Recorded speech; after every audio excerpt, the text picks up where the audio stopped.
Welcome to Hockey with Talks podcast. In this podcast, I'll be previewing the Semifinals playoffs in the NHL. In this podcast, I preview the Semifinals matchups in the NHL Playoffs. Eastern Conference Semifinals. The first Eastern Conference Semifinals is between the Washington Capitals and Carolina Hurricanes.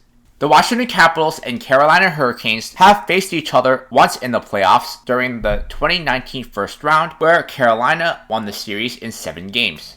In the 24-25 season series, Washington split the series with Carolina 2-2, with each team winning their home games. Now they're set to clash again in the semifinals after a heated regular season series that saw 142 penalty minutes in one game alone. Expect a heated and physical series between two very good Metropolitan Division teams. The key players in this series for Washington: forwards Alex Ovechkin, Dylan Strome, Pierre-Luc Dubois, Tom Wilson, Connor McMichael, and Alexei Protas. Defensemen John Carlson, Jacob Chichurin, Rasmus Sandin, and Matt Roy. The X factor for Washington is Anthony Beauvillier. Key forwards for Carolina: Sebastian Aho, Seth Jarvis, Andrei Svechnikov, Jordan Staal, Jackson Blake, and Jesperi Kotkaniemi. Key defensemen: Jacob Slavin, Brent Burns, Dmitry Orlov, Jalen Chatfield, and Shane Gostisbehere. The X factor for Carolina is Logan Stankoven. The goalie matchup in this series is Logan Thompson for Washington against Peter Kochetkov and Frederik Andersen for Carolina. The Washington Capitals had a strong 2025 playoff run so far, advancing past the Montreal Canadiens in the first round with a 4-1 series win. Alex Ovechkin led the charge, scoring 4 goals in the series, while Logan Thompson was stellar in net. As mentioned before in the opening, the regular season series was intense between the two teams, with 142 penalty minutes in one game alone. The Hurricanes play a fast, aggressive forechecking style, while the Capitals rely on physicality and veteran leadership. Washington must stay disciplined while using their size to wear down Carolina. Carolina leads the NHL in offensive zone time percentage, meaning they dominate possession and keep opponents pinned in their own end. Washington, therefore, must limit turnovers, win faceoffs, and establish their own offensive zone presence to counteract this. The Hurricanes converted 3 power play goals in their last regular season win over Washington. The Capitals need to stay out of the box and improve on their penalty kill, while making the most of their own power play chances. Alex Ovechkin has been dominant against Carolina, with 107 career points against them. His ability to generate high danger scoring chances and lead his team emotionally will be crucial. Logan Thompson has been solid for Washington in the playoffs so far, and he'll need to be at his best against Carolina's relentless attack. The Carolina Hurricanes advanced to the second round of the 2025 Stanley Cup Playoffs, defeating the New Jersey Devils in 5 games. Sebastian Aho was clutch in the series, scoring twice in the clinching game. Andrei Svechnikov was a beast all series long, while both Taylor Hall and Jackson Blake were great as well. Carolina thrives on relentless puck pursuit and aggressive forechecking. They lead the NHL in offensive zone time percentage. If they can force turnovers and disrupt Washington's breakout, they'll be able to control the pace of game. Carolina capitalized on 3 power play goals in their last regular season win over Washington, and their PK ranks top 5 in the league. So staying disciplined and winning the special teams battle will be crucial. Washington plays a physical, structured game, but Carolina's speed and transition offense can counter that. If they can win battles in the neutral zone and quickly turn defense into offense, they'll be able to create high danger scoring chances. Frederik Andersen has been steady in net so far in the playoffs, but he was injured in the series against New Jersey. Thus, the Canes will need to rely on Peter Kochetkov to be good in net. The Hurricanes must stay composed, avoid unnecessary penalties, and use their speed to counter Washington's physical play. This series shapes up to be a fast, physical, and intense series that could go 7 games. My prediction is that Washington wins the series 4-3. And now a word from our sponsor. Check out my scouting blog at HockeyWiz777scouting.com. Listen to my scouting blog podcast on podcasters.spotify.com/pod/show/HockeyWiz777scouting. The second matchup in the Eastern Conference is between the Florida Panthers and Toronto Maple Leafs. The Florida Panthers were able to eliminate the Leafs in 5 games in the second round of the 2023 playoffs, with Matthew Tkachuk famously taunting Leafs fans afterwards. Toronto fans already revived the "We Want Florida" chants after their Game 3 win over Ottawa, despite the painful history of 2023. Leafs fans might want to think twice about facing Florida, though, since Florida went 3-1-0 against Toronto in the regular season, outscoring them 13-7, and Florida has the edge in recent matchups, going 10-3-2 against Toronto since late 2022. Key players in this series for Florida: forwards Alexander Barkov, Sam Reinhart, Matthew Tkachuk, Sam Bennett, Carter Verhaeghe, Anton Lundell, and Brad Marchand. Defensemen Gustav Forsling, Seth Jones, Aaron Ekblad, and Nico Mikkola. The X factor for Florida is Evan Rodriguez. Key forwards for Toronto: Austin Matthews, Mitch Marner, William Nylander, John Tavares, Matthew Knies, and Max Domi. Key defensemen: Morgan Riley, Chris Tanev, Brandon Carlo, Jake McCabe, and Oliver Ekman-Larsson. The X factor is Scott Laughton. The goalie matchup in this series is Sergei Bobrovsky for Florida against Anthony Stolarz for Toronto.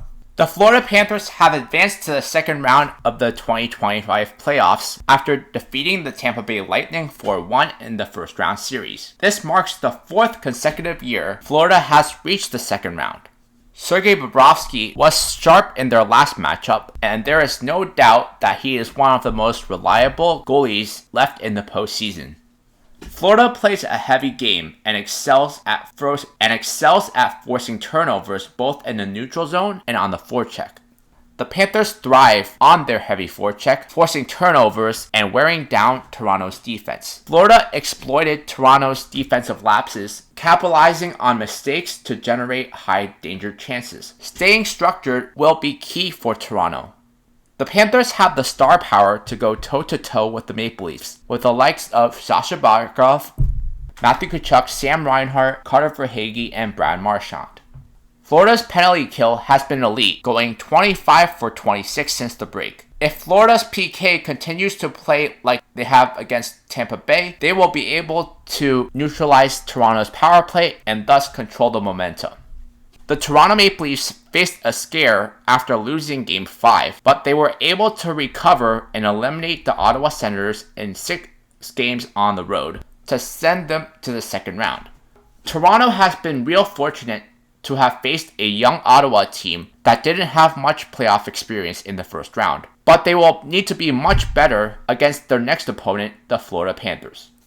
The Leafs will need Austin Matthews, Mitch Marner, William Nylander, and John Tavares to break through Florida's tough defensive schemes and break the defensive structure of the Panthers.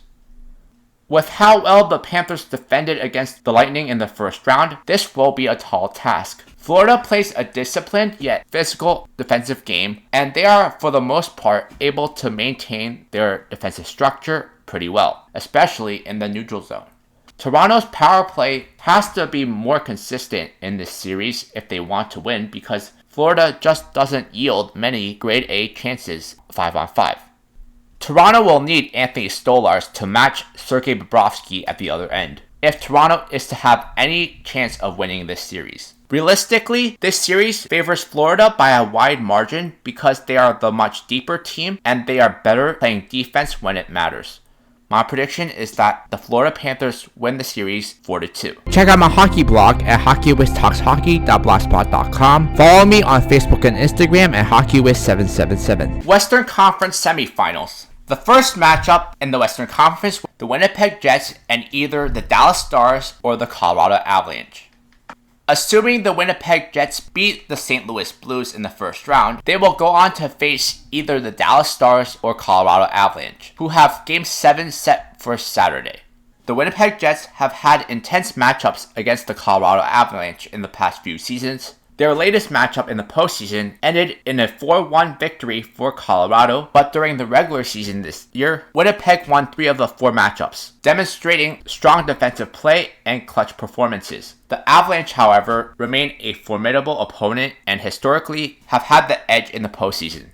Historically, the Dallas Stars have had the edge over the Winnipeg Jets in overall head-to-head matchups, but the Jets have gained momentum in recent years. The Jets won 3 of the 5 matchups during the regular season, showcasing their strong defensive play and clutch scoring. The Stars, however, remain a tough opponent for them, especially in their home victories. Regardless of which team Winnipeg plays, they will face a tall task.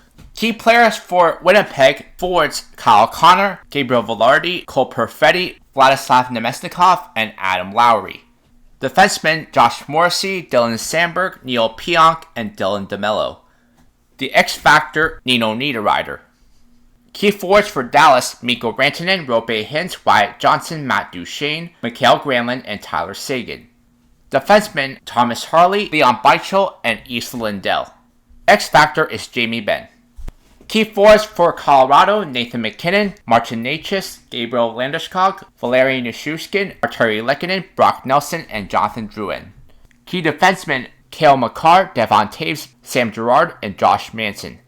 X Factor for Colorado is Charlie Coyle. The goalie matchup in the series is Connor Hellebuyck for Winnipeg against either Jake Ottinger for Dallas or Mackenzie Blackwood for Colorado. Connor Hellebuyck has to be at his Vezina Trophy form regardless of whether he ends up facing Dallas or Colorado. Hellebuyck has been subpar in the postseason, and the Jets have been winning games despite his play. Winnipeg thrives on quick puck movement and counterattacks. Their ability to capitalize on turnovers and rush plays have been a major factor in their wins. Without the services of Mark Scheifele and Nikolai Ehlers, the Jets will need Kyle Connor to carry the scoring load. Fortunately, he's been superb, scoring a goal per game in the playoffs. When facing Dallas, the Jets remained disciplined in their own end, limiting Dallas's high-quality scoring chances. Their ability to clog passing lanes and block shots frustrated the Stars. Dallas thrives when they play a heavy, aggressive game. If they are able to wear down Winnipeg's defense and force turnovers, they'll create more offensive opportunities. The Stars need to capitalize on their power plays, and they also need to improve their penalty kill. Winnipeg has been dominant in special team battles, and Dallas must be able to adjust. Jake Ottinger has put on some good performances against the Jets, but he has also struggled in some. So limiting second chance opportunities will be a key against Winnipeg's relentless attack. Without Jason Robertson and Miro Heiskanen, Dallas will need contributions from other players. Winnipeg thrives on playing a heavy, structured game. Winnipeg wins board battles and controls possession. Winning board battles and controlling possession will help neutralize Colorado's speed and offensive firepower. Players like Cale Makar and Nathan MacKinnon can take over games. Thus, Winnipeg's defensive matchups and ability to limit their impact will be a deciding factor. The Jets have struggled on the PK in their playoff series against Colorado, allowing 6 power play goals on 15 opportunities. Staying disciplined and tightening up on the PK will be crucial. Mackenzie Blackwood has been solid, but the Avalanche have weaknesses defensively that a physical puck possession team like Winnipeg could exploit. If the Jets end up playing Colorado, it could be a tough matchup, especially if they are playing without Mark Scheifele and Nikolai Ehlers. Without game breakers on Winnipeg, the series would favor Colorado drastically, especially with the way the past playoff series turned out between the two teams. Whether the Winnipeg Jets play Dallas or Colorado, they will face tough competition, and there is a possibility for them to lose to either one of those teams as a top seed. With the way Winnipeg matches up against Dallas, I think they would fare very well. However, they don't fare very well against Colorado. Listen to Hockey West Talks podcast on Podbean and Spotify. The second matchup in the Western Conference is between the Vegas Golden Knights and Edmonton Oilers. The Vegas Golden Knights and Edmonton Oilers have built a competitive rivalry since Vegas entered the NHL in 2017. Their head-to-head record is fairly even, with Edmonton holding a slight edge in overall wins. One of their most notable playoff matchups came in 2023 when the Golden Knights eliminated the Oilers in the Western Conference Semifinals in 6 games. In the regular season, their games tend to be high-scoring affairs, with both teams boosting strong offensive talent. The Oilers historically had success against Vegas, but the Golden Knights have proven to be able to shut down Edmonton when it matters. Will this year's second round be a repeat of 2023, or will Edmonton be able to find a way to get past Vegas? Key players in this series for Vegas forwards Jack Eichel, Mark Stone, Thomas Hertl, William Karlsson, Ivan Barbashev, and Pavel Dorofeyev. Defensemen Noah Hanifin, Shea Theodore, Alex Pietrangelo, and Brayden McNabb. The X factor for Vegas is Nikolai Waugh. Key forwards for Edmonton, Connor McDavid, Leon Draisaitl, Ryan Nugent-Hopkins, Zach Hyman, Adam Henrique, and Victor Arvidsson. Defensemen Evan Bouchard, Darnell Nurse, Jake Wallman, and John Klingberg. The X factor is Corey Perry for Edmonton. The goalie matchup in this series is Adin Hill for Vegas against Calvin Pickard and Stuart Skinner for Edmonton. Vegas Golden Knights trailed Minnesota 2-1 in the first round, but rallied to win the next 3 games to eliminate the Wild in 6 games. Vegas' depth was the difference in this series, as Minnesota's star players were able to outscore Vegas' star players. As we have learned countless times before, Vegas is a team that relies on their team structure and depth rather than star power, which is why they stand a good chance in any given series. Vegas thrives on disciplined defensive play, limiting high-danger chances, and generating offensive chances on counterattacks. They'll need to neutralize McDavid and Draisaitl's speed and creativity. Vegas plays a structured physical game. If they can wear down Edmonton's defense and force turnovers, they'll be able to control the pace of the game. The Golden Knights rely on balanced scoring across all lines. If their secondary players are able to step up and outscore and outmatch Edmonton's top-heavy offense, they should be able to come out on top. Edmonton's power play is lethal, but Vegas has a strong PK. Winning the special teams battle could be a game changer. Adin Hill has been good, but at times can be consistent. He'll need to be sharp for Vegas to beat Edmonton. The Edmonton Oilers were down 0-2 in their first round series against the LA Kings, managed to win the next 4 games to eliminate the Kings in 6. Goaltender Calvin Pickard was a key factor in the series, stepping in for Stuart Skinner and helping Edmonton regain control of the series. Edmonton's top stars like Connor McDavid and Leon Draisaitl are nearly unstoppable, but Vegas has a history of being able to shut down elite forwards with disciplined defensive play. The Oilers have relied on Calvin Pickard recently, while Vegas has Adin Hill, who has had his share of struggles recently. Edmonton's power play is lethal, so staying out of the box is important for Vegas, and if they do commit a penalty, they need to have a strong PK. If the Oilers can capitalize on the man advantage, it could be a huge difference maker in the series. Edmonton relies heavily on their top players, but in the series against the LA Kings, we saw some good production from their depth players. They have to hope that carries over in the series against Vegas, because it will be crucial. The two teams have very different styles of play. Vegas plays a structured physical game, while Edmonton relies on speed and skill. Controlling the pace will be very crucial for both teams. The teams are really evenly matched this season, and it will really come down to which team can make adjustments better on the fly. My prediction is that the Edmonton Oilers win the series 4-3. Check out my travel channel at youtube.com/HockeyWizTravels. These second round matchups are very intriguing, so it's going to be interesting to see who comes out on top. In my next podcast, I'll be doing an update on the semifinals matchups.